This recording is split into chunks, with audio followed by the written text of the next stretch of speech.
उसी प्रकार से हमारा आपका जो हृदय रूपी घर है, अगर इसमें हम ताला लगा के रखे हैं तो भगवान जाएंगे ही नहीं। ये कब जाएंगे? जब ये खुला रहेगा। खुला रहने का मतलब है सरल स्वभाव।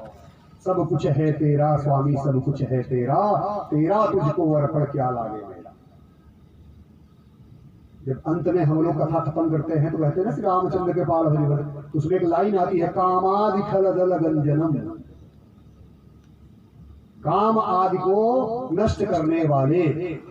तो जब ये चीजें नष्ट होगी, दरवाजा खुला है, प्रभु का प्रवेश आराम से होगा। आराम से है ही है वो प्रवेश में, वो प्राकट्य उनका होगा।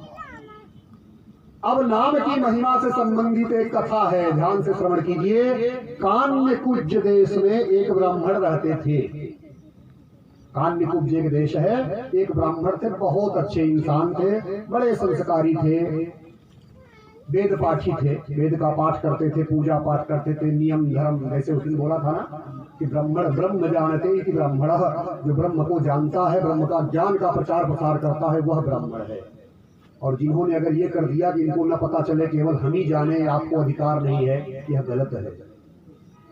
भगवान एक है, एको ब्रह्म द्वितीयो नास्ति, न भूतो न भविष्यति। एक ही ब्रह्म है।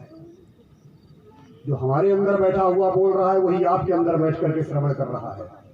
तो किसी प्रकार का भेदभाव ब्रह्म के लिए नहीं होना चाहिए। दैनिक जीवन में जो हम आप कार्य कर रहे हैं, उसमें तो रहेगा। फूल बेचेगा, उसको माली बोलेंगे। जो शिक्षक पढ़ा रहे हैं, उसको शिक्षा दे रहे हैं, उनको शिक्षक बोलेंगे। ये एक व्यवहारिक सत्य है। लेकिन पारमार्थिक सत्य है कि एको ब्रह्म द्वितीयो नास्ति, सभी के हृदय में जो बैठा है वो एक ही है। तो वो ब्राह्मण जी वेद पाठी थे, पूजा पाठ करते थे, लेकिन एक बार वो जंगल में गए लकड़ियां लेने के लिए, तो उन्होंने एक वहां पे वेश्या को किसी पुरुष के साथ देखा। तो उसको देखते हुई उनके मन में, क्योंकि दोनों शराब पिए हुए थे और एक दूसरे के गले में हाथ डाले हुए थे, तो इनका मन भी विचलित हो गया। इनका मन भ्रमित हो गया। जो पंडित जी थे, लेकिन पंडित जी का भी डगमगा गए, वो मन बिगड़ गया। अपने मन को बहुत समझाने की कोशिश की, लेकिन मन है कि मानता ही नहीं। ये वाली स्थिति आ गई। घर पे उनकी पत्नी थी, बहुत शिक्षित थी, संस्कारी थी, पतिव्रता थी, लेकिन उन्होंने आकर के अपने पत्नी का ध्यान नहीं रखा। उस वेश्या को अपने घर पे बुला लाए और पत्नी को घर से निकाल दिया। वह वेश्या किस लिए आई थी? धन के लिए आई थी। उनसे धन भी उसको लेना था, और उसकी रूप लावण्य में इतने मोहित हो गए कि अपनी एक पतिव्रता पत्नी को, जो धर्ममय थी, धर्मनिष्ठ थी, उसको घर से निकाल करके उसको रख लिए। इस तरह से वो पाप कर्म में संलिप्त हो गए। अब क्या होता है, जो उनके कर्मकांड थे, संध्या वंदन करना, तुलसी को दिया देना, अगरबत्ती जलाना, पूजा पाठ करना, सब छूट गया। वो महापापी हो गए। ये बात सही, बहुत अच्छा है। उनका नाम क्या था? अजामिल। उन पंडित जी महाराज जो महापापी हो गए, उनका नाम था अजामिल। अजामिल का अर्थ समझिएगा, ध्यान दीजिएगा। कभी कभी लोगों को मैंने सुना है, कथाओं के ऊपर बड़े तर्क करते हैं। ये सब ऐसे ही लिखा हुआ है। कोई कोई तो यहाँ तक बोल देते हैं कि वो श्वेत बंधु रामेश्वरम में पुल था ही नहीं। ये सब ऐसे ही है, ये कथाएं झूठी हैं, ये है वो है। हम कह रहे हैं झूठी है तो आपका नुकसान क्या है, ये बताइए। कथाएं सत्य हो या झूठी हो, क्या लेना देना है आपको उससे? कथा का परिभाषा बताया था ना कि कथ्यते प्रकाशते इति। जो कथा जो हम श्रवण कर रहे हैं, अगर हमारे हृदय में प्रकाश भर दे, प्रकाशवान कर दे, वही कथा है। तो हमको अपने उद्देश्य से मतलब है। सही था तो भी आप ऐसे रहोगे, गलत था तो भी आप ऐसे रहोगे।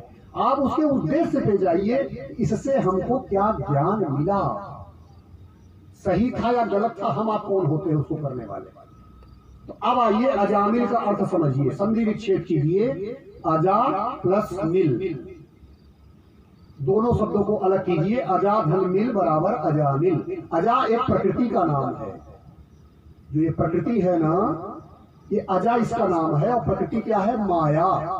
माया क्या है? असत जो सत्य सा प्रतीत होती है। तो अजा प्रकृति है, माया है। तो माया में जो मिल गया उसका नाम हो गया अजामिल।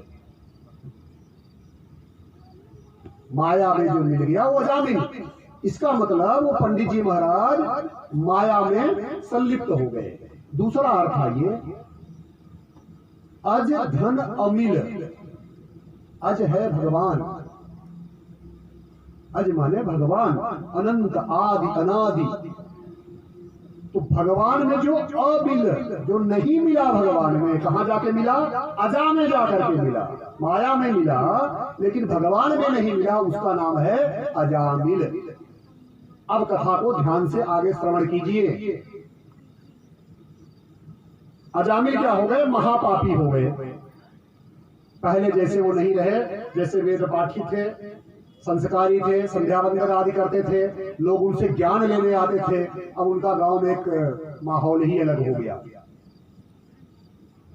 पहले क्या करते थे? भागवत भी सुनाते थे। अब अजामिल माया से लिपटा हुआ है, परमात्मा से विलग हो गया है। और जो माया से लिपटेगा तो माया क्या कराती है आप समझ लीजिए। परमात्मा से लिपटेंगे तो परमात्मा सदैव आपको सत्य मार्ग में ले जाएंगे, भले ही आपको कष्ट प्रतीत हो रहा हो। और माया सदैव आपको खुशियां दिलाएगी। लेकिन अंत में जैसे बताया था ना, कोई नर्क में जा रहा था, लेकिन उसको एडवर्टाइज जब दिखा तो बढ़िया गाने बज रहे थे, अच्छा लग रहा था, तो बोला यही जाना है।